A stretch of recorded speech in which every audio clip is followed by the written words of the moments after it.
Oy, ito na ka-coffee. Si Digong. Aba, biglang tumapang si Digong ha. Haharap na raw po siya. Bago ito ka-coffee ha. Haharap na raw po siya sa investigasyon ng Quad Committee. Yang pinagsalim na pwersa po ng mga komite dyan sa House of Representatives. Haharap na raw po si Digong sa investigasyon na yan if invited. Wow! Kasi naman inimbitahan ito ka-coffee eh. Ilang beses na pong inimbitahan niya si Digong. 2, 3, inimbitahan siya dyan. Pero actually, nire-respeto lang siya ng ilan pang mga mambabatas. Hindi siya pinipilit na dumalo dyan. Kusa lang niya, di ba? Imbitahan namin, kung gusto niya pumunta, better. Hindi kung ayaw niya, hindi naman siya isusubpina no, o isa-cite in contempt or kung ano man po papatawan ng arrest order out of courtesy. Dahil previous president din naman siya ng Pilipinas, no, ginagalang pa rin siya ng mga miyembro ng Quad Committee. So ngayon, kahapon kasi nagkaroon ng press conference yan. At ito, nasa balita na, Duterte says he will appear before House Quad Committee if invited. Nasa headline ito ka-coffee ng ABS-CBN. Ang tanong dyan, legit kaya ito? Panindigan niya kaya ito? O baka bukas iba na naman ang tono? Ngayon pupunta siya, attend siya sa investigasyon ng Quad Committee. Baka bukas iba na. O nag-iba na naman ang isip. Or pag nag-send na ng invitation, iba na ang sasabihin. Sasabihin hindi pwede, may sakit ito, etc. etc. Ako, honest opinion ko dyan, never, hindi yan attend ka-coffee. Hindi attend dyan. Dahil sa kanyang medical condition, hirap na rin ito ka-coffee. Mapapansin ninyo sa press conference. Medyo mahina na rin ang katawan ni Digong. Mag-aaksaya pa ba siya ng oras? Pupunta pa siya ng House of Representatives? From Davao, lilipad siya papuntang HOR para mag-testify o ipagtanggol ang kanyang sarili dyan sa House of Representatives? I don't think so. Hindi pupunta yan, ka-coffee. Mema lang ito. Pagdating na ng imbitasyon, nako, dededmahin niyang imbitasyon na yan at dahilan na yung kanyang kalusugan. Maraming nagagawa ng HOR kasi ginagalang pa rin naman siya ng HOR. Sabi ng HOR, o sige, kung pupunta siya, better. Kung ayaw niya, wag. Diba? Ano lang ito? Mema lang. Mema lang yan na pupunta siya. Hindi ako naniniwala. Sana mali ako, diba? Sana mali ako at pumunta talaga siya dyan. Better nga yan para humarap siya. Pero, if ever na pumunta yan dyan, dumalo yan dyan sa investigasyon ng House of Representatives, baka maging style yan, gawing style ni Sara. Pareha sila ng style ni Sara, wala ka mapipiga dyan. Diba? Bastusin lang din yung mga mambabatas dyan if ever na pumunta yan. So, bakit pa pupunta? Bakit pa iimbitahan? Diba? Huwag na lang. Former President Rodrigo Duterte, balik na lang tayo dun sa ICC. Diba? Ayan, kahit sa ICC, kahit papano may laban yan. Dan investigation ng Quad Committee ng House of Representatives. Diba? Doon na lang sa ICC. Yun na lang i-push. Or kung mayroong madidevelop na kaso na matibay-tibay, hindi isang pa sa korte. Actually, hinihintay na lang natin itong kampo ni De Lima eh. Kasi sinasabi nila, magpa-file sila ng a case. They are preparing a case against Duterte. So yun na lang hinihintay natin. Korte na yan, no? Hindi na yan na House of Representatives na ang primary purpose ay in aid of legislation. Former President Rodrigo Duterte said that he is ready to appear in the House Quad Committee hearing after he was invited to address his alleged involvement in EJK or extrajudicial killings during his administration's bloody war on drugs. Nako, very problematic yan ka-coffee ha. Umabot na nga ng ICC yan eh. At maraming mga testimonya, maraming mga biktima na naglalabasan ngayon. At naku, mga matataas pang opisyal at nilalaglag na itong mga dating opisyal din, kapwa nila opisyal ng gobyerno na sangkot dito sa mga illegal activities na ito during the administration of Digong. At yung ilang mga kaso pinapabuksan. Unti-unting pinapabuksan yung mga kaso na natulog na o pinatulog na o pinatahimik na kaso noong 2016 hanggang 2022 during the administration of Digong.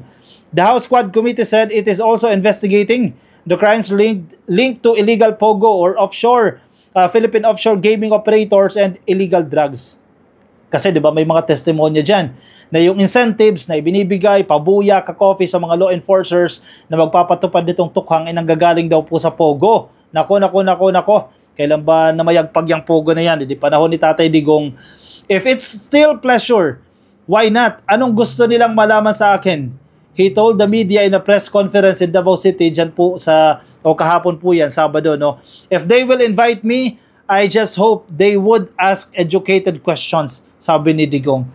Ito na nga tayo eh. Hindi niya sasagutin ng ano yan, with sincerity, kundi may halong pagbabastos yan sa mga mambabatas. Kaya kung ako miyembro ng Quad Committee, hindi ko na imbitahan yan. Parang Sara Duterte lang ako. Baka mas malala pa nga ang mangyari dyan, ka-coffee. Huwag nyo nang imbitahan dyan. Sayang lang ang oras nyo dyan. Sabi niya, I don't know anything about Pogos. Legit ba? Talaga ba? Sino?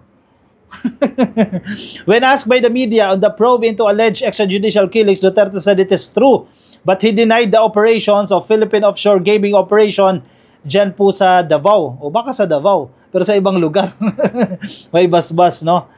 Last August, the Committee on Dangerous Drugs Chairperson Robert E.S. Barbers of Surigao del Norte said he hopes the former president will be able to shed light on the issues surrounding his administration's war on drugs. Committee on Public Order and Safety Chairperson na si Dan Fernandez naman po ng Laguna also wants to ask about the rationale behind Duterte's executive order allowing licensed gaming operators to run the Pogo. Kasi kung inyong matatandaan, di ba, ang lumalabas na sa balita noon kung bakit daw po inalaw, pinahintulutan po itong mga Pogo na to dahil pinagkukunan daw po yan ng tax. Yan, kumbaga kinukunan ng tax nino ng gobyerno o ng ilang politiko, ng ilang mga opisyal. So yan daw po ang rationale nila dyan. Kaya pilit nilang ibinalik yung Pogo na yan na parang mga kabuti nagsulputan sa mga resort, puro Pogo na. Yung social ill niyan, di ba? Yung mga krimen na naidudulot nitong Pogo na yan, ayun, hindi nila naisip yan. Kasi kumikita sila dun eh. May executive order yan ha, para i-allow itong operasyon na ito. Duterte says will support CAP's troops facing work-related cases. Meanwhile, Duterte was also asked about his feelings that his former PNP officials were grilled in the Congress for various issues. Sabi niya, he instead offered legal support to them, saying police and military personnel facing charges in relation to their duty can rely on him. Totoo ba? Tutulungan niya itong mga sangkot na pulis, itong mga nadadawit na mga militar, legal advice daw. Baka iba lang, baka ano lang yan, vocal lang yan, ka-coffee. Pero pagdating na sa totoong buhay, makalimutan na. Sa problema ngayon ni Digong, sa hina ng kanyang katawan, mabibigyan pansin niya pa ba yan? Matututukan niya pa ba yan? Yung pagbibigay ng legal assistance, legal support dito sa mga embattled police officers and military officers, mukhang mahirap-hirap yan. Siyempre, priority niya sarili niya, pagtatanggol niya yung sarili niya, di ba?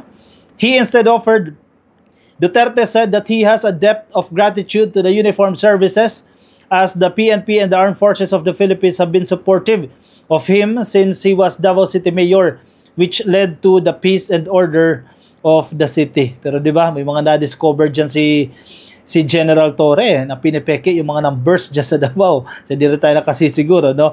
They will have my support legally. Ikukonsulta ko sa mga abogado. All I can do is provide them with lawyers. Tutulong talaga ako sa police at military, lalo na in the performance of their duty. Itataya ko pati sarili kong reputasyon, sabi po ni Digong. On the other hand, Duterte wants to make peace with former Senator Laila De Lima as the latter wants to go after the individuals behind the fabricated drug cases against her following her acquittal from all the charges. Naku, hindi pwede. Gusto mo hayan man makipagbati ka kay De Lima, si De Lima gigil na gigil ito. Gusto niyang buweltahan yung nagpakulong sa kanya. Biruin mo, kinulong siya ng 7 years. O, buweltahan niya yan. Kaya nga tumakbo ng party list yan eh. Sisimulan niya sa party list yan eh. Kasi pag nakapwesto na siya, mabilis niya lang magsasagawa ng mga investigasyon dyan. Una, in aid of legislation, once na ma-establish yung case, ayan, totally, maisampa na yan sa korte. Naku, matanda-tanda na yan. Si Duterte, baka 80 anyos na yan, dadalo pa rin sa mga pagdinig ng korte kaugnay dito sa mga kaso na yan. Well, as a human being, I would say that as much as possible, I just want to make peace with everybody. But if she starts to teeth everything, hindi kita atrasan, sabi ni Digong kay De Lima ito. Ayun na nga, yun na nga ang nangyayari dyan, ka-coffee.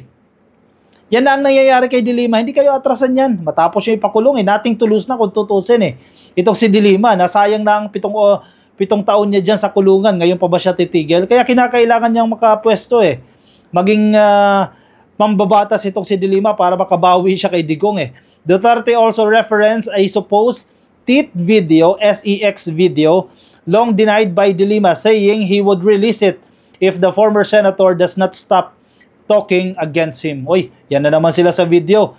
May ilalabas daw pong SEX video, ka-coffee. X video. Itong si Dilima kapag hindi daw po tumigil.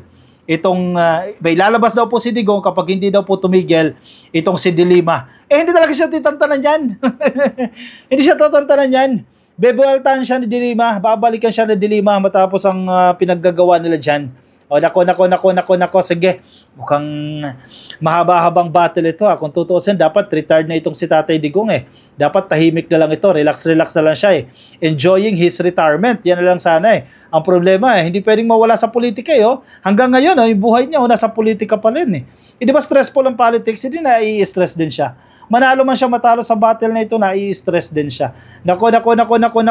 Anong komento nyo dyan, ka-coffee? Sige, i-comment ang inyong opinion, ang inyong reaksyon dyan sa ating comment section para mabasa natin, ka-coffee, ang inyong mga komento rin. Lagay lang po yan dyan sa comment box. Nasa Facebook po ba kayo? At hindi pa po kayo naka-follow sa ating Facebook page? Pasuyo na lang, ka-coffee, like and follow. Nasa Facebook, nasa YouTube po kayo. Please click lang po na subscribe. Nandiyan po sa baba, subscribe and hit nyo na rin yung notification icon para kayo po updated din sa ating mga bagong upload. Alright, ako magpapaalam muna sa inyo, ka-coffee. Maraming salamat po sa mga sumama. Ingat po kayo, nasaan man po kayong panig ng daigdig. Bye-bye!